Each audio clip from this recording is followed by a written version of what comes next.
Washington has announced a US diplomatic boycott of the Beijing Winter Olympics. It doesn't affect athletes, but the US government says officials will not be attending the Games. Myanmar's military rulers are facing international condemnation after the country's ousted civilian leader, Aung San Suu Kyi, was given a 4-year prison sentence, later reduced to 2. The US has described her conviction as an affront to justice.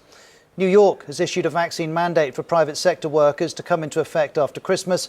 It's aimed at stemming rising COVID cases as the new Omicron variant gains a foothold. And a second woman who says Jeffrey Epstein sexually abused her has been testifying in the Ghislaine Maxwell trial in New York. Ms. Maxwell's pleaded not guilty to 8 counts of sex trafficking and other charges. We begin with an update on the Omicron coronavirus variant. Japan confirmed its 3rd case on Monday. Officials are urging vigilance against the variant. The health ministry says it has confirmed a man in his 30s who entered the country after staying in Italy is infected with the Omicron coronavirus variant. The man is the first Japanese national to be confirmed to have the variant. Genomic sequencing was carried out after the man tested positive upon arrival last Wednesday.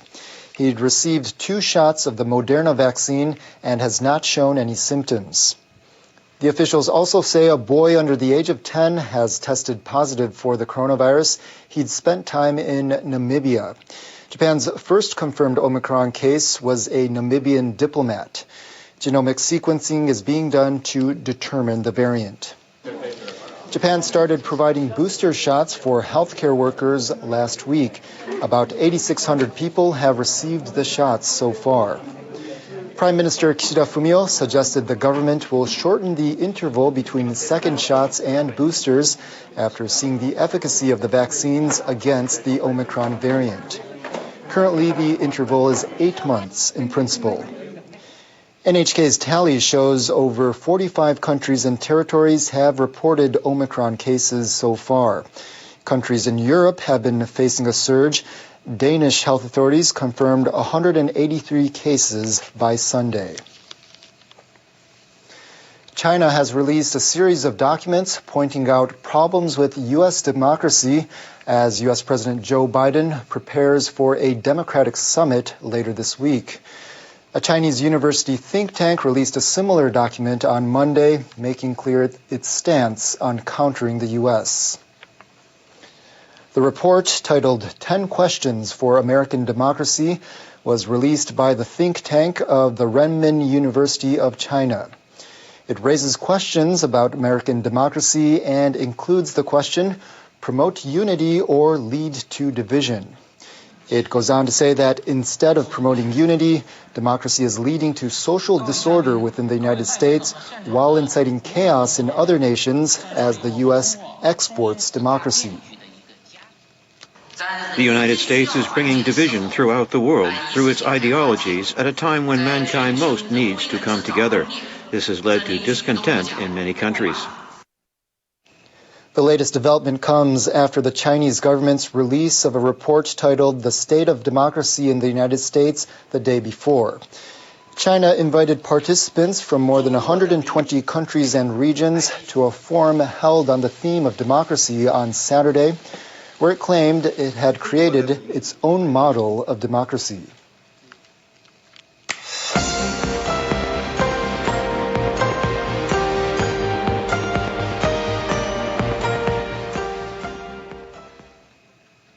Prime Minister Kishida Fumio has pledged to strengthen measures to tackle the coronavirus and revitalize Japan's economy amid the pandemic. He made the appeal in his first policy speech in the Diet since the lower house election in October.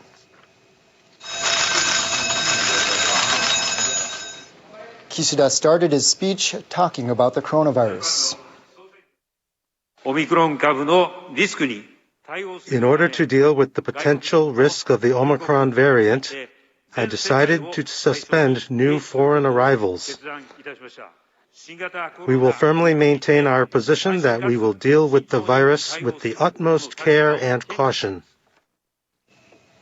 He proposed a nearly $500 billion stimulus package to revive the economy and carve out a new era.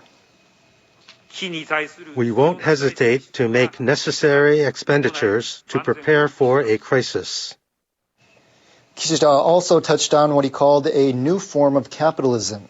He said he'll use digital technologies to tackle such issues as population decline and aging and hollowing out of industries.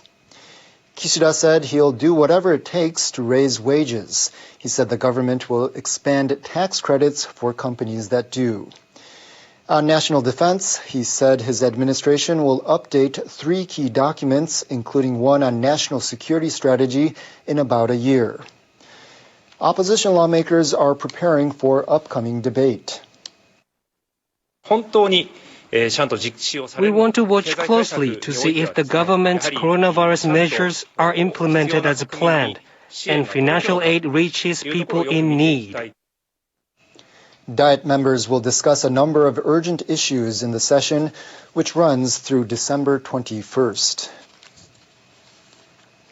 Samples from an asteroid 300 million kilometers away are now on display at a museum near Tokyo. The Hayabusa 2 probe of Japan's space agency brought the samples back to Earth last year. Scientists hope further analyses will lead to clues as to the origin of life in the universe.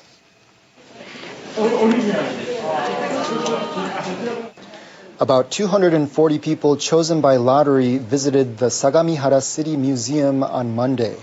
They came to see grains of sand samples from the asteroid Ryugu. It's very exciting to think about what will be discovered from now on. I rushed to see the samples after I heard about the exhibition. I'm looking forward to understanding the origin of the universe even a little. Hayabusa 2 released a capsule to Earth last year. The capsule, containing samples of rock and sand, landed in the Australian desert. Scientists believe the inside of the asteroid retains conditions from when the solar system was being formed about 4.6 billion years ago. The Japan Aerospace Exploration Agency held a news conference on Monday, coinciding with the anniversary of the probe's return to Earth. They say analyses in Japan indicated the presence of water and organic materials. The analysis of the samples is going well, and it seems we can expect a very interesting outcome.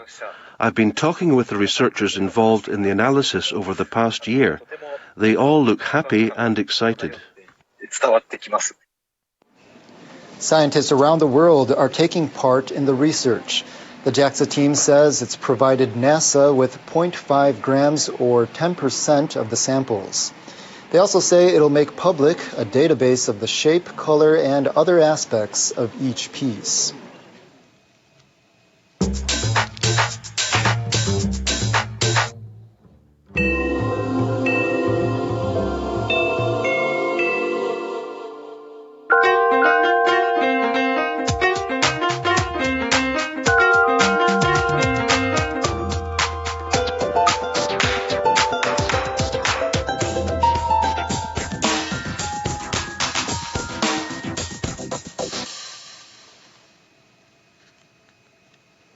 A court in Myanmar has sentenced ousted State Councillor Aung San Suu Kyi to 4 years in prison on 2 charges, including incitement. The court delivered its first verdict since the deposed leader was taken into custody when the military staged a coup on February 1st. Aung San Suu Kyi faces at least 12 charges and is being tried in a special court set up in the capital, Naypyidaw. Sources say the court convicted her of inciting public unrest through statements released by her National League for Democracy party 6 and 12 days after the coup. She was also found guilty of violating anti-coronavirus measures during campaigning for the general election last year.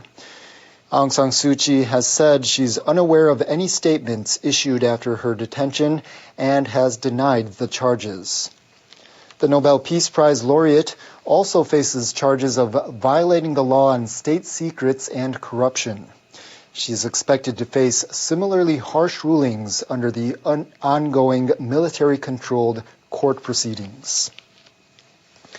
Meanwhile, international officials are condemning Myanmar's military for a deadly incident involving a group of young protesters in Yangon. Video posted on social media shows a speeding military vehicle ramming into a group of about 20 demonstrators on Sunday. Local media quoted witnesses as saying 4 people were killed. They said security forces shot another person dead. The acting UN resident coordinator in Myanmar issued a statement saying he condemns the attack in the strongest possible terms. He also said those responsible for excessive use of force against unarmed civilians must be held to account. The U.S. Embassy in Myanmar also says it was horrified by reports that security forces had killed peaceful protesters. Turning to Indonesia, where authorities say at least 22 people are confirmed dead and 27 are missing as of Monday evening after a volcano erupted in Java on Saturday. The eruption of Mount Semeru in East Java province sent ash, gas, and lava gushing down the slopes to residential areas. Local authorities told NHK some 3,000 houses were buried or damaged. One evacuee said his home was engulfed less than 10 minutes after he fled. A fresh eruption was confirmed on Monday morning. Search and rescue operations have been suspended repeatedly. Authorities say casualties may increase. About 1,700 residents are living in tents and other emergency shelters. Now it's time for a check on world weather. Our meteorologist Sayaka Mori has the forecast. Hello there. Multiple systems have dumped heavy snow over Central Europe, including Austria, and piles of snow has caused an avalanche over Austria during the weekend. Take a look at this video. At least 3 people have been killed after an avalanche hit Austria on Saturday. 2 other people have been injured. The avalanche was huge, with a length of 600 meters, a width of 200 meters, and up to 4.5 meters deep. It looks like a band of snow is approaching Central Europe, so the Alpine region could see more snowfall. Meanwhile, we have a storm system called Bara approaching the UK and also Ireland. It is expected to hit Ireland on Tuesday and eventually move into the UK into Wednesday. Some areas in the north could see up to 10 centimeters of snowfall. Winds are going to be more than 110 kilometers per hour.